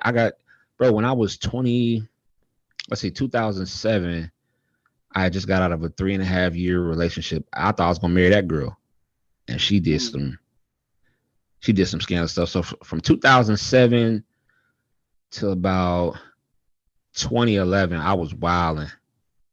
Wow, I'm talking about like I was out here, strip clubs, I was doing all kind of crazy stuff, bro. And part of it was because I lost my grandmother too. She died 2007. I lost a girl that I thought I was about to marry. My whole family loved her. Everybody knew her. I was one of them people that was like, man, I was with somebody 3.5 years. I'm not trying to go back out here and start dating and trying to find somebody again. I was messed up, bro. So I was living with me and my uncle at the time were living together, and he was out here doing his thing. So our house was the bachelor pad. I mean, like, it was going down. Like, I was in the club every weekend. I didn't care to get to know. Like, of course, you have females that and y'all always had a cool relationship, like on some friend type. But like, I didn't care to get to know nobody. I didn't care I was just messed up, bro. Like I was like, dang, that was the first loss, like, that I really ever had. You know what I'm saying? That was like damaging. Like, I walked in, like, my grandmother had pancreatic cancer. Like, the doctor told us like it was certain phases that we would see, before she passed, and like I walked in on her dead body. Like I thought she was like in a coma, but like the nurse was like, she's like, no, your grandmother has gone to see the Lord. And I was like, what? I was tripping. I ain't never seen no dead body before. I ain't never seen like, you know what I mean? So for me, when I walked in there, and I was one of the kids that was, you know, I saw my grandmother through the whole process because I was one of the ones that had to kind of like, we took shifts on watching. So that did like, that messed my whole everything up, bro. You know what I'm saying? Like, and then not having a my lady to lean on at that time. You know what I'm saying? Like she broke up with me literally right like 2 or 3 days before my grandmother passed. My grandmother died September 1st. You know what I'm saying? Like, and you know, my birthday was 2 days later. So you know what I'm saying? Like, and I remember my aunt, rest in peace to my aunt, man. She was saying like, she said she was praying that my grandmother didn't pass on my birthday because she knew that would have been, you know, that just would have been a traumatic experience. But it was traumatic actually seeing them like put her in a bag and zip it up and all of that. That was traumatic too. So for me, like when it came to that, and then I felt like I couldn't trust women to a certain degree, I was just out here, bro. So I had my, I definitely had my fun. You know what I'm saying? Doing a lot of crazy, you know what I mean? Like I got some stories, bro. Like I don't recognize that person based off of where I am today. Like I don't recognize that person who I was because like, right, I was just out here. You were out here wilding and coping. Yeah, yep. You was in wilding just to wild. Yeah. It was just a coping, but it wasn't. You know what's crazy? Like I was doing it more and more because I didn't feel like I thought it was gonna help me. It didn't, bro. Like I needed more. Like it was like a drug almost. Like, you know what I'm saying? So I was trying to cope, but it just wasn't helping. Like, you know what I'm saying? And that's the same thing my uncle was doing. It was like we both was doing, but he was doing this, bro. He was way worse than I was. Like he was out here, like, you know what I'm saying? Like he would be out all night and then work, come back to the crib, work from home from 7 to 5, not sleep, and then go back and do the same thing. Like he was doing that over and over and over again. I couldn't do that like that. Yeah, he wasn't getting no sleep. He was trying to cope too that of his mom passing. But yeah, man. But outside of that, I really haven't. I have when I've gone to that dark place of like feeling like I needed to do something, it's because something has happened to me that, you know what I'm saying, I felt like changed me in a way where it's like, okay, I'm just trying to cope and get through whatever has gone on, you know what I'm saying? But yeah. Got you. That's something I never told nobody either. That's crazy. Like y'all asked me that and just, hey, but man. yeah. Listen, man, sometimes the hose is a good coping mechanism, man. Sometimes, you know, I was in the studio, like not the studio, I was in the strip club at 17 years old, bro. I didn't even get caught. They didn't call me at 16. we had a strip club called the Foxy Lady, bro. Let me tell y'all, this strip club had every kind of chick that you want to lay your eyes on. I went in there, bro. They was doing all kind of tricks, nigga, I had never seen before at that time, me being that young. You know what I'm saying? I mean, this chick was like, this dude had finished his beer bottle. This chick, you know, she made that mug disappear real quick. You know what I'm saying? This other girl had like cigars, and she was like smoking the cigar with her her vagina, and like just blowing the smoke out. I was like, I was in there like, wow, I didn't know that they could do that. You know what I'm saying? Like, but then, so after going to the strip club so much, bro, like I was in Florida. I lived in Florida for about, man, probably about a month. Oh, so you've been. I went to Miami. So you've been to hell before then. Yeah, I was in Miami. Trick Daddy was in there. This dude, I was about to come back to Ohio, and this one guy I met down there, he was a photographer. I can't even remember his name, bro, but he used to take photos for the chicks in this strip club so he could like for their portfolios or whatever. I go in there, the most beautiful women I've ever seen in my life stripping, dog. After that, I came back home. I said, yo, I can't ever step foot in none of these ever again. I know some of y'all done probably been to Atlanta and been to those strip clubs that's off the chain. Or what was the one in New York that they used to talk about all the time?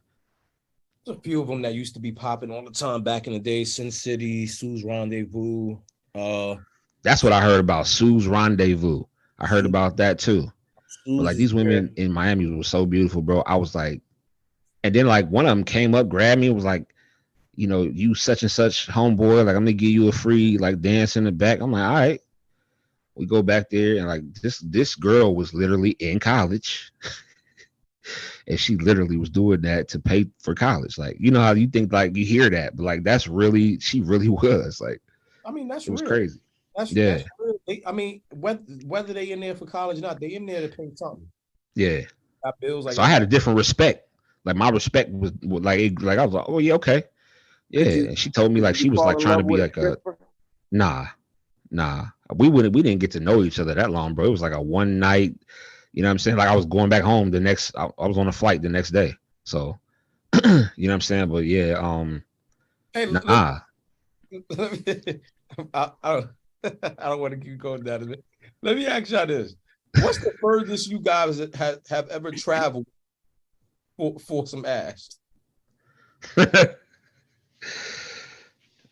Yeah, Florida. But and it didn't happen because I got catfished.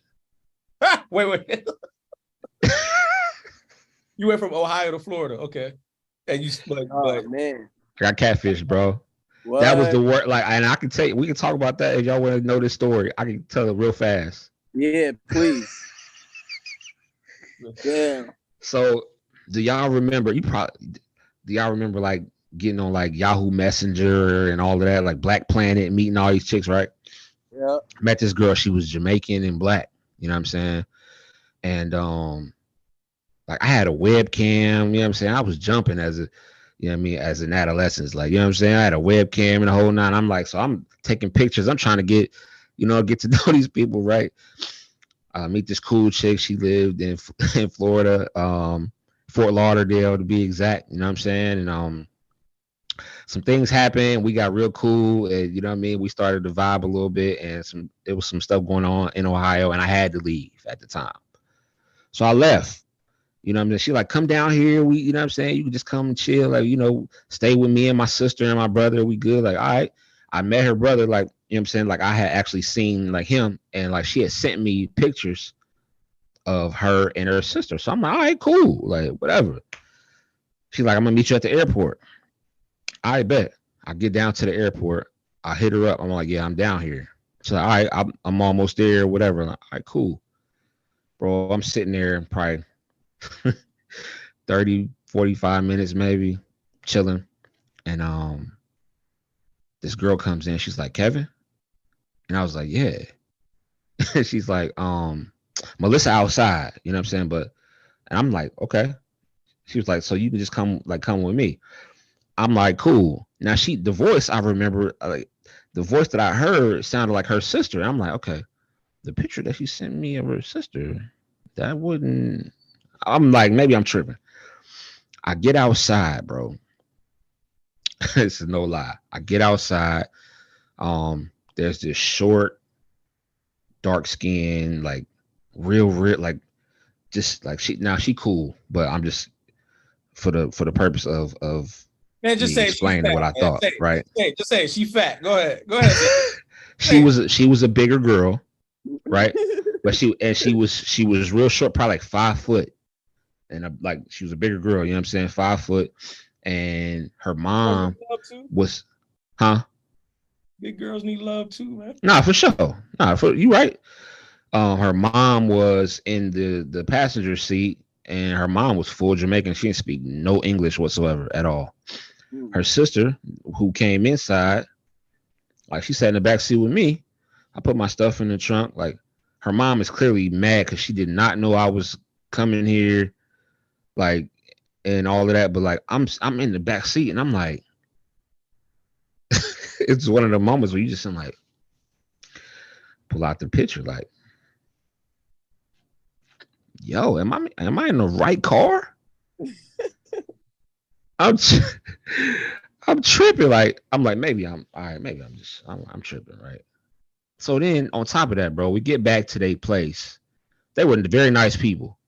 We get back to their place. And they're in the middle of moving. She didn't even tell me that. They had no power. You know what I'm saying? Like, they're in the middle of moving. They had no power, right?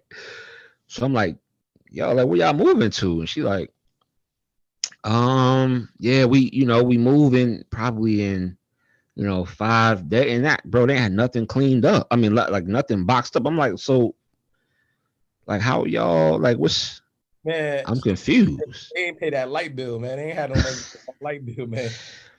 Yo, long story less long, bro. Like, we would go over her dad's house. I met her dad or whatever. He was super cool, but she thought it was gonna get it popping. And like, nah, like you know what I'm saying? Like, you wasn't we never talked about the elephant in the room until her brother, he came and hollered at me, said, kid, what's up, bro? Like, yo, like, you came a long way, like, and you came down here in the middle of like them moving or trying to get stuff together. Like, what's good? Like, I told him, I said, bro, she didn't tell me none of that. I said, on top of that, bro, she sent me pictures of two females that was supposed to be her and y'all's little sister, younger sister. And I said, bro, like, she never sent me pictures of her. Like, she sent me somebody else. He was like, what? Yo, he called her outside. We outside. He called her outside, was cussing her out. You got this nigga coming to Florida, you know what I'm saying? He done came down here. He don't even know what's going on. Like, on top of that, you don't even tell him what you look like. He was like, man, so I end up. So after you hit. Nah, I ain't hit. No, I didn't, bro. I could not. I was cool, bro. I'm like, you know what? I gotta figure something out. My dude, like, me and her brother got real cool, and he was like, yo, man, they got too much going on over here. Come stay over here with me and my girl and her cousin. I'm like, all right. So I'm thinking like, okay, maybe his girl cousin gonna be something to, you know what I'm saying? Get over there. She was just real cool, but she was like she was too skinny. She was real skinny, and she wasn't my style, bro. Like, she was kind of stuck up. But she didn't care if I stayed over there for a minute. But at that time, I was like, yeah, I got to start making my plans to go back because, yo, this ain't what I thought it was gonna be. So, yeah, and So after you got head from the skinny cousin, I got to see the All right, I got to see the beach. Went out to eat some places, like, went to the mall that they got there that's supposed to be like if over the top of it is shaped like an actual alligator. Yeah, man, it was a different experience, man. My first time ever flying by myself. On the plane? What happened? Did you get your jack off before you at least got on the plane? Nah. Nah, bro. I was trying to get up out of there, man. Listen, every time I tell this story, I tell my wife this story. She cries laughing at me, like, yo, for real. But yeah, man. Being catfish was a real thing, and then that's what. Right after that, they brought the show out. I'm like, bro, I could have been a millionaire if I told that story and started that instead of them two white dudes. And y'all ever been catfished at all? Ever? Hell no, you're an idiot. No, I'm just joking. One of my brothers was though.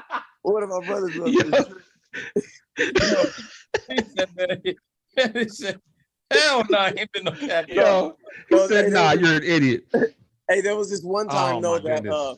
I was talking to this chick just like you were, but I had a Zoom cam. Like right when you said you had a Zoom camera, I thought that you had saw her. I talked to this chick. She would never come on, bro. Like, or you ever had the girl that would come on webcam, but she had a light off, and you'd be like, turn the light on, and she'd be like, oh yeah, my light broke. Like, your light ain't broke. Like, come on. My camera messed up, but you can hear me though. Like, nah, come on, bro. Like, you can't. Yeah, man, that happened. That's a real thing that happened to me. Damn, bro. Yeah, That's straight up. vicious. So I went to Florida and like, yeah, I mean, I enjoyed going to Florida. Florida was nice, but it just wasn't for that. Yeah. Yeah, for sure. No lie. And I see neither one of y'all niggas ever been catfish. That's crazy.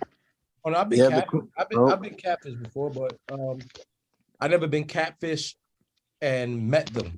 Like I was catfish and then found out before actually meeting them that the person wasn't who they were. Yeah. Like literally, it was like it wasn't like it was just a whole different person, and the reason why they were catfishing me was weird. So it was just a weird situation, and I don't know, man. That I feel like I'm not gonna lie. After a certain point, we speaking, and I don't get a FaceTime or something. Yeah. Where I can actually see everything. I'm not meeting you. I'm not going over. I'm not doing none of that shit. Yeah. They had a bunch of pictures. And just, you know what I'm saying? Like, yo, I just trusted that girl because I had known her. Like, we had been talking for years, like as far as like just cool on the cool side. And then when you actually like sent me pictures, like I was like, yo, she bad. Like, yo, it was, listen, the best teacher that you'll ever have is a life experience. So that was my experience. Now, if I'd have known who she was before, like, you know, I would have never went down there, but we'd have still been cool. But because I'm not like that, but I wouldn't have made that trip. That was wild.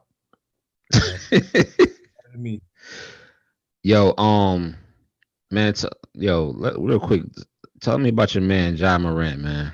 Like, what's up with your man, man? I'm not even doing it. Not even doing it. You know, the thing that peed me off is like, yo, why is everybody they keep giving these excuses as to why he's doing what he's doing? Listen, I don't care what. I'm gonna be honest with you.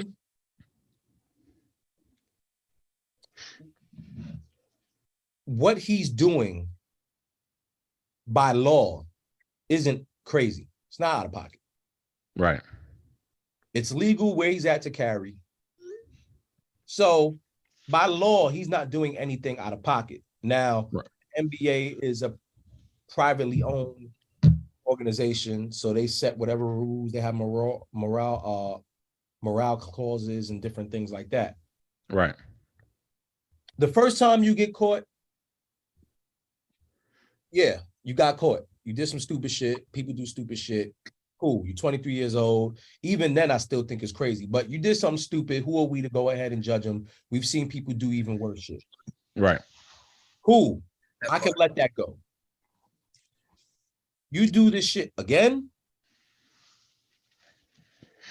I wish that for every person like him who does not take these moments seriously enough, you were able to take those contracts and give them to someone who hasn't been given the opportunity that he's been given, who's just as talented, but just never got a shot. Like, I feel like you're just wasting talent and filling up a spot that can go to someone else. You know what I'm saying? And not to, what's for you is supposed to be for you. So right.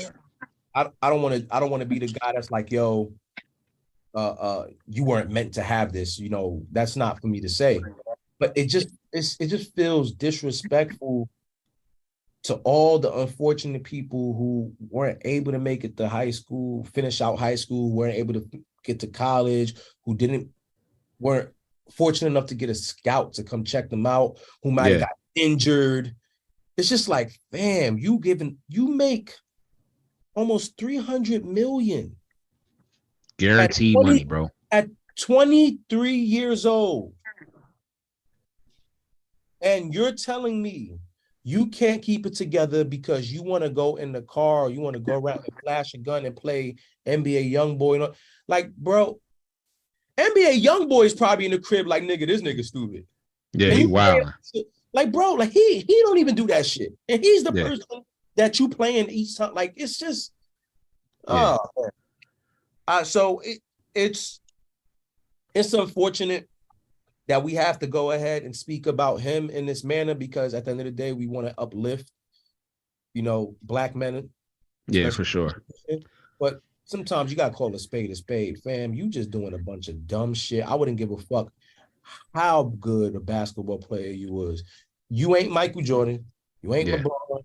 You ain't Iverson. You ain't Shaq. You ain't Kobe. You ain't none of them niggas where the NBA needs you. And even when we had them niggas, the NBA still moved on. Yep, for sure. Adam Silver, I seen that his interview. They was talking to him. He said, "I'm shocked." He said he had a meeting with me. He sat right in my face and told me that he would no longer do that. As a fan of the NBA who remembers the David Stern era, where David Stern, he didn't play none of this shit. If David Stern was alive and commissioner, I don't think he plays. Nah, he wouldn't. The whole season, it wouldn't even be an investigation. It would have been like, okay, I see the gun. They slowed it down. There go the gun right there. Boom. All right. Adam Silver he's like to me, one of the best commissioners.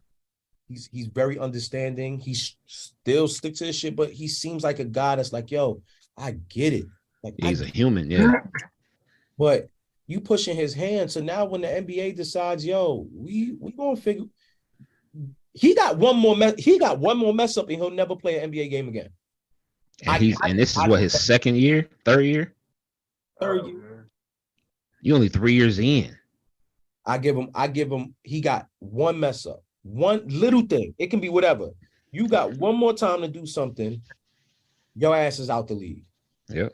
Go play in China somewhere. Yep. You can go to Taiwan with the Dwight Howard. Y'all can be champs. Yep. But don't show your gun over there either, because some get locked up. They got different rules. Yo, lastly, man, let's do our parlay picks tonight. Y'all got winning. Oh shit! I got the Heat. Winning. Let's go. I think Butler and them had a nice little piece of rest. They feel confident. They're aggressive. They know they're the underdog, so they come in there with something to play. I think Jason Tatum is going to be the key factor to this series. He plays strong. He's consistent. He's definitely not going to be able to go 3 games in a row not scoring in the first quarter. If he does that this series, Boston. Yeah, he can't. Yeah, it's not gonna work.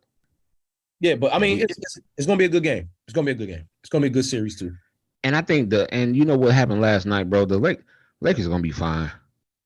Denver don't play no defense, bro. Yeah. 0. I think the Lakers figured out at the second half the adjustments they needed to make. Great. But Mike Malone's a great coach too, and I'm pretty sure he's going to now watch back and look at those adjustments and figure out how they can adjust as well. I still got this, honestly. I still got this maybe 6-7 game series. I think it may go 7. Me personally, I think the only thing they need to do to beat Denver is just let Jokic score.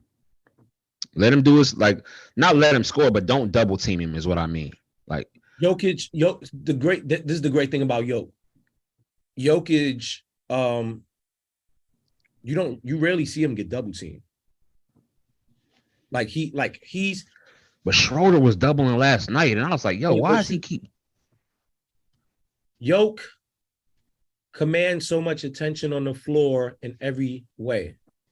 When it comes to assisting, rebounding, scoring, he commands so much attention. Right. So you take Rui Hachimura, who's about a good size, 240, 2 something, not 6'7", 6'8". 6'7", 6'8", but you now put him on Yoke, right? Yoke is going to do what Yoke is going to do. But now you free up AD to go ahead. Guard Aaron Gordon. Not even because now you go on his own. You go on his own. You go move around, and you allow him to pick up the garbage board. You allow him to do things in flow, and you make the driving not as easy. As Jamal Murray's not going to be able to drive as easy as he was before. He's not going to be able to go and on Yoke being able to get up top, and it's just going to be a different game depending upon the Lakers' adjustments. They can't play small ball. They can't start Dennis Schroeder again. They have to. Mo Bamba need to come back. Mo Bamba's not going to do nothing for us. He'll help spread the floor, but on a defensive end, he'll help maybe some rebounding. But honestly, they can't play small ball, and they have to be aggressive from the jump. Meaning LeBron, stop shooting so many fucking threes. AD, put your back to that basket. Or if you're gonna get busy, get busy. Don't hesitate. Don't second guess. I don't want to see AD have any assists. Oh, you want him to go crazy? Every time he touched that ball, he needs to put that shit up in the air. Let me tell you what another problem is. There should never be a time where you go down the court and either LeBron or AD did not touch the ball one time before you shooting. I agree with that. I do feel like there should be some touches, but I do like that they've been kind of playing the offense through Austin Reeves a little bit. And Austin Reeves, while he might be playing, shooting guard or they're moving around different positions, but he was a point guard in college. So he knows how to control the rock. He knows how to move around and get the offense flowing. And he's aggressive. He'll get to the paint. And most of the time, he's going to throw the ball up and he's going to get an and one. Yeah. At the bare minimum, he's going to get more often than not. Yeah. So I like that. I like that. But you're playing against an athletic team. You're playing against on Denver. KCP look. Y'all. I hope y'all should have kept him. Nah. We did good with the adjustments that Rob Pelinka made at All-Star break. We have all the pieces we would need. Actually win a chip. It's just D'Lo playing like trash. He always play like trash when he away. It's just gonna boil down to what AD does. AD's aggressive every game. He had 36 last night, didn't he? Yeah, but you had 30. He had 40. But you had 40 after you guys made the adjustment. And we were down by 3, and LeBron makes the decision to shoot the 3 instead of going and driving on Jamal Murray, who has 5 fouls that most likely foul you again and have to sit. And now you're allowed to go ahead and you're right. Just bully ball. It almost fell though, But we don't have time for almost. We need you to get to the line. We need you to get to the line. You know they're gonna rush. It's gonna leave somebody else open. Kick it out. Do something. Are you right? You're right. Okay, man. We got to talk about the parlays, but off of the online, because I'm putting something together right now. That's why I've been in my head been doing this. Yeah, we ain't. For sure. Well, listen, y'all. Man, another great podcast as always. This is the Triangle Offense Podcast, and we will see y'all next time. Peace. Glass in the air. Toast to a higher power. Cause what you tuning into right now is Lito's Happy Hour. Lito's Happy Hour, this is where it's at. Raw and uncut, we giving real facts. Educating, entertaining all the people. And when it come to podcasts, it ain't nothing equal. Giving people knowledge they can put in action. Harlow way authentic, we ain't never capping. Exclusive interviews cause we ain't never lacking. The other state is talking and we bout the action.